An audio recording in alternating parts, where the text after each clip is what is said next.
नमस्कार, वंदे मातरम। दोस्तों, स्वागत है आप सबका सैनिक पाठशाला में। क्या डिजिटल इंडिया को स्पर्श ने बंटाधार कर दिया है? और क्या हमें 3 महीने का अब जो डीआर का एरियर मिलना है वो क्या 31 मार्च 2024 से पहले मिल सकता है? और साथ ही साथ दोस्तों, माननीय हाईकोर्ट इलाहाबाद की तरफ से एक गजब का फैसला, एक जबरदस्त जजमेंट आया है जिसमें माननीय हाईकोर्ट ने फैमिली पेंशनर को डिसेबिलिटी पेंशन का लाभ देने का आदेश सुनाया है। जी हां, चलिए आगे बढ़ेंगे, इन सभी विषयों के ऊपर जानकारी हासिल करेंगे जैसे आप बोर्ड पर देख पा रहे हैं। तो आगे बढ़ने से पहले दोस्तों, मेरा हमेशा की तरह आप सबसे आग्रह है, अगर सैनिक पाठशाला चैनल का वीडियो आप पहली बार देख रहे हैं या अभी तक चैनल को सब्सक्राइब नहीं किया है तो चैनल के साथ जुड़े रहने के लिए, इसका हिस्सा बने रहने के लिए चैनल को सब्सक्राइब जरूर करें। तो चलिए आगे बढ़ते हैं दोस्तों। जैसे सबसे पहली जानकारी, स्पर्श ने किया डिजिटल इंडिया का बंटाधार। जी हां दोस्तों, मैं क्यों बोल रहा हूं आगे समझाऊंगा, कुछ फैक्ट्स भी आपको दिखाऊंगा कि कैसे डिजिटल इंडिया का बंटाधार कर रहा है स्पर्श, वो सारी बातें समझेंगे। डिफेंस पेंशनर पर आधुनिकीकरण का रिवर्स गियर लगा दिया, ये टीसीएस और पीसीडीए की नाकामी है। जी हां, जो आधुनिकीकरण है वो समय की मांग है। समय के साथ साथ चीजें आधुनिक होती हैं, बदलाव आते हैं। जिस तरीके से हमारा स्पर्श लागू किया गया, स्वागत योग्य कदम है ये, लेकिन स्पर्श को जिस तरीके से लागू किया गया और जिस तरीके से स्पर्श काम कर रहा है, ये कहीं ना कहीं आधुनिकीकरण का रिवर्स गियर लगने जैसा है।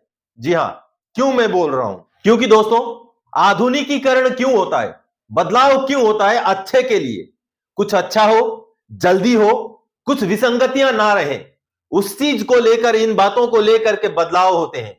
लेकिन बदलाव से अगर विसंगतियां बढ़ जाएं तो उस बदलाव का कहीं ना कहीं रिवर्स गियर है। जी हां दोस्तों, अगला पॉइंट में हम समझते हैं कि क्यों मैं बोल रहा हूं। देखिए, 13 मार्च को आदेश आता है, पेंशन मंत्रालय का जो आदेश आता है डीएडीआर का भुगतान को लेके, वो आता है 13 मार्च को। ठीक है, अब 13 मार्च के आदेश के बाद 20 मार्च को एरियर का भुगतान भी हो जाता है। किससे होता है? सीपीपीसी से। समझ रहे हैं? 13 मार्च 2024 को डीआर का आदेश मिलता है पेंशन मंत्रालय से और 20 मार्च 2024 को सीपीपीसी की तरफ से पेंशनर को 2 महीने का डीआर का एरियर का भुगतान कर दिया जाता है, जो आपने अभी स्क्रीनशॉट देखा। इसका मतलब है आदेश का इंप्लीमेंटेशन डिजिटल इंडिया के बगैर भी हो सकता है। सीपीपीसी वो सिस्टम जो सदियों से चला आ रहा है, वो भुगतान कर सकता है, 7 दिन के अंदर अंदर आदेशों को लागू कर सकता है। तो स्पर्श क्यों नहीं कर रहा है? स्पर्श क्यों नहीं कर पा रहा है? क्या यह डिजिटल इंडिया का बंटाधार नहीं है? स्पर्श को लागू किया गया है डिजिटल इंडिया के पार्ट के तौर पर, डिजिटल इंडिया के एक मुहिम के तौर पर। तो जिस चीज को बगैर डिजिटल इंडिया का लागू किया जा सकता है, 13 मार्च के आदेश को 20 मार्च में भुगतान कर दिया जा सकता है सीपीपीसी की तरफ से, उस चीज को स्पर्श क्यों नहीं कर सकता है? स्पर्श को 22 मार्च तक भी आदेश नहीं मिला है। जी हां, क्योंकि 22 मार्च को स्पर्श ने पेंशनर्स को मार्च महीने के पेंशन का मैसेज भेजा, ये जो मैसेज आप देख रहे हैं, और ये मैसेज भेजा है 46% डीए के हिसाब से। यानी कि स्पर्श के पास अभी तक सरकार का वो जो 13 मार्च वाला आदेश है वो नहीं पहुंचा है। डिजिटल इंडिया का ये असर है, क्योंकि जो बगैर डिजिटल इंडिया का था सीपीपीसी, उसने तो कर दिया, भुगतान कर दिया। अब अगला जो पेंशन का भुगतान होगा मार्च महीने का, वो भी 50% डीए के हिसाब से होगा। लेकिन डिजिटल इंडिया का पार्ट स्पर्श वो नहीं कर पा रहा है, उसके पास आदेश ही नहीं पहुंच रहा है। इसी वजह से 22 मार्च को स्पर्श ने जो मैसेज निकाला वो 46% के हिसाब से निकाला। और अगर ऐसा नहीं है तो फिर क्यों 50% इंप्लीमेंट नहीं किया गया स्पर्श में? अगला पॉइंट मेरा यह है, अब 3 महीने का डीआर का एरियर 31 मार्च से पहले पेंशनर को दे खाते में। जी हां दोस्तों, अगर ऐसा नहीं है और अगर डिजिटल इंडिया के तहत अच्छा काम हो रहा है और अगर डिजिटल इंडिया के तहत स्पीड में, फास्टेस्ट मींस से अगर काम हो रहे हैं, तो 31 मार्च से पहले पहले हमें 3 महीने का डीआर का एरियर दिया जाए। ठीक है, 1 अप्रैल को जो हमें पेंशन मिलेगा वो 46% के हिसाब से मिले, कोई बात नहीं, लेकिन 31 मार्च से पहले पहले 3 महीने का डीआर का एरियर दिया जाए। ऐसा क्यों नहीं हो सकता है? जब सीपीपीसी अपने आदेश को जो है 7 दिन के अंदर लागू करके पेमेंट कर सकता है, भुगतान कर सकता है, तो स्पर्श क्यों नहीं कर सकता? स्पर्श में तो सिर्फ एक आदेश की जरूरत है, एक कोडिंग लगाना है। एक क्वेरी लगा के लगाना है कि 3 महीने का इतना इतना करके कैलकुलेट करके रिलीज हो जाए।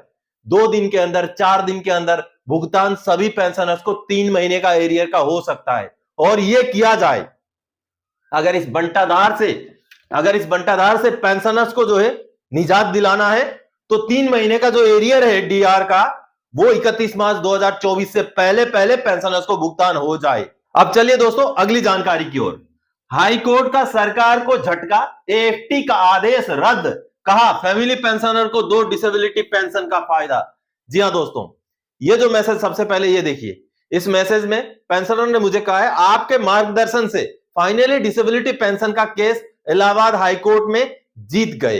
देखिए, अब ये जो पेंशनर थे, ये एएफटी, माननीय एएफटी लखनऊ में केस चला था, केस हार गए थे, लेकिन उनका बाद में फिर से माननीय हाईकोर्ट इलाहाबाद में केस चलता है और उस केस में जीत हासिल होती है, जहां पर सैनिक पाठशाला के भी संपर्क में थे वो, समय समय पर मैं उनको गाइडलाइन देता रहा।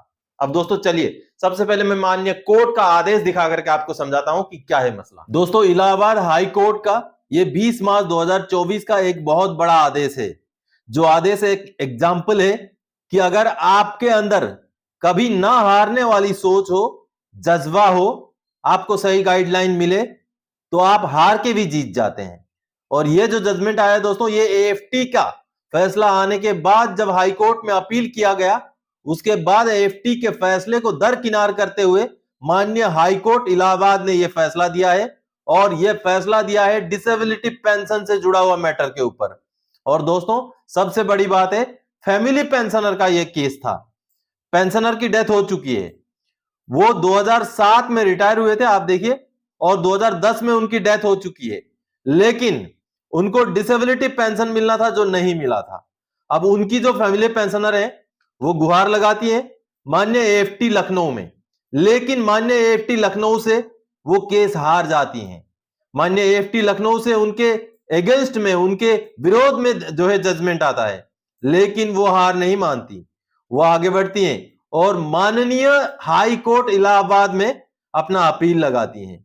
और इस अपील में सभी बातों को माननीय कोर्ट से सुनवाई होती है और माननीय कोर्ट ये पाते हैं, माननीय कोर्ट द्वारा यह डिसीजन दिया जाता है दोस्तों कि जो डिसीजन एएफटी लखनऊ से आया वो कहीं ना कहीं विसंगति भरा था। तो माननीय हाई कोर्ट उस डिसीजन को दरकिनार करते हुए, माननीय एएफटी लखनऊ के डिसीजन को जो है दरकिनार करते हुए अपना फैसला सुनाती है।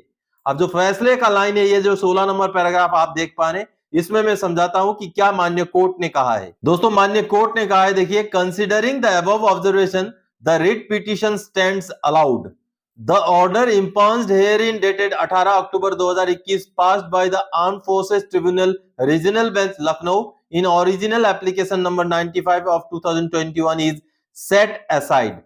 The respondents are directed to consider the case of the petitioner for grant of disability pension as per the entitlement and dispose of the same within a period of 2 months from the date of receipt of certified copy of this order.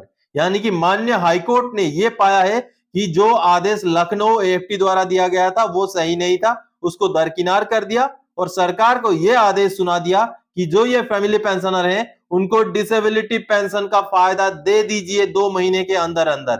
20 मार्च का ये आदेश है। और ये जो case है दोस्तों, जो pensioner थे वो पेंशन आउट होने से पहले सर्विस के दौरान उनको चोट लगी थी और उसी चोट के चलते वो जो है मेडिकल ग्राउंड में पेंशन आउट हुए थे, लेकिन उनको डिसेबिलिटी एलिमेंट नहीं दिया गया था। बाद में जाके आप देखिए माननीय कोर्ट द्वारा यह डिसीजन दिया गया कि फैमिली पेंशनर को ही सही आपको उनका फायदा देना पड़ेगा। और यह फायदा फैमिली पेंशनर को कब से कब तक का मिलेगा दोस्तों, ये जो 2 नंबर पैराग्राफ में आप देख पा रहे हैं, देखिए, ये अक्टूबर 2007 से लेकर दिसंबर 2010 तक का उनको एरियर मिलेगा। वर्तमान के पेंशन में उनकी पेंशन की बढ़ोतरी नहीं होगी, क्योंकि डिसेबिलिटी एलिमेंट जो होता है वो फैमिली पेंशन में नहीं जुड़ता है। तो आप सबने देखा दोस्तों कि अगर आपके अंदर हौसला हो तो आप हारने के बाद फिर से जीत सकते हैं। तो चलिए, अब ये जो पेंशनर है इनको लगभग 3 साल से भी ज्यादा समय का एरियर मिलेगा डिसेबिलिटी पेंशन का। चलिए अगली जानकारी की ओर दोस्तों। जागरूकता से न्याय मिला, फ्री में 1,57,792 रुपए का एरियर आया खाते में। जी हां दोस्तों, ये जो मैसेज आप देख रहे हैं जहां पर पेंशनर पूर्ण लामा तामांग, उन्होंने मुझसे ये मैसेज किया है। ये धन्यवाद दाहाल सर, आपके द्वारा दिया गया गाइडलाइन से मेरा एमएससीपी का एरियर 19 तारीख को आ गई है, धन्यवाद सर। और दोस्तों ये जो थे पेंशनर, ये 2008 के रिटायरी, फरवरी 2008 के रिटायरी थे। उनको एमएससीपी लागू था, नहीं मिल रहा था, लेकिन जब वो सैनिक पाठशाला के संपर्क में आते हैं, जब सैनिक पाठशाला के वीडियोस देखते हैं और सैनिक पाठशाला के द्वारा दिया गया जो लेटर है उसको डाउनलोड करके भर के जब भेजते हैं रिकॉर्ड ऑफिस को, तब जाकर के ये एक्शन होता है कि उनका जो है 1,57,792 रुपए एरियर मिलता है। अब ये जो सामने आप लेटर देख पा रहे हैं दोस्तों, जो लेटर मेरे वीडियो से पेंशनर ने डाउनलोड किया, उसके डिस्क्रिप्शन बॉक्स में जो लिंक था उससे डाउनलोड किया, उसको भरा, अपने रिकॉर्ड ऑफिस को भेजा कि मुझे एमएससीपी लागू है, मैंने पूरा एमएससीपी के लिए जो क्वालिफाइंग सर्विस है वो करके मैं रिटायर हुआ हूं और 2008 का रिटायरी हूं, तो मुझे एमएससीपी दिया जाए। तो इस लेटर के पहुंचने के बाद जबरदस्त एक्शन होता है दोस्तों, और पेंशनर को उनका एमएससीपी ग्रांट कर दिया जाता है और उनको 1,57,792 रुपए का एरियर दिया जाता है, जो कि बड़ी बात है दोस्तों। और ये सारा चीज दोस्तों फ्री ऑफ कॉस्ट। जी हां, सैनिक पाठशाला की जो जानकारी है, सैनिक पाठशाला से जो दी गई गाइडलाइंस है, वो आपके लिए फ्री ऑफ कॉस्ट है। एक पूर्व सैनिक, एक रिटायर्ड फौजी क्लर्क होने के नाते मैंने ये मुहिम छेड़ रखी है कि किसी भी डिफेंस पेंशनर को जानकारी के अभाव की वजह से नुकसान ना उठाना पड़े। अब दोस्तों कई सारे जो पेंशनर्स होते हैं, जब उनको एरियर मिल जाता है तो वो मुझसे अप्रोच करते हैं, सर मुझे ये एरियर मिल गया, इतना मिल गया, आपका फीस बताइए। तो मैं उनको बोलता हूं, अगर फीस देने की आपको इच्छा है तो 2 गरीबों को मेरे नाम से खाना खिला दीजिएगा, उतना काफी है। भगवान का दिया हुआ उतना तो है जितने से मेरी जिंदगी चल जाए। इस वजह से पूर्व सैनिकों की मदद कर पाऊं, मेरे जरिए अगर आप में से कई सारे पेंशनर्स को अगर फायदा हो जाए तो वो जो सुकून है वही मेरे लिए मेरा इनाम है, उसके अलावा कुछ नहीं चाहिए। तो दोस्तों इन पेंशनर्स को जो है उनका हक मिल गया, वही मेरे लिए खुशी की बात है। तो आज के इस वीडियो में इन्हीं जानकारियों के साथ आया था। आगे और कोई जानकारीदायक आपसे सरोकार रखने वाला विषय लेके मैं फिर से हाजिर हो जाऊंगा। तब तक के लिए जय हिंद दोस्तों।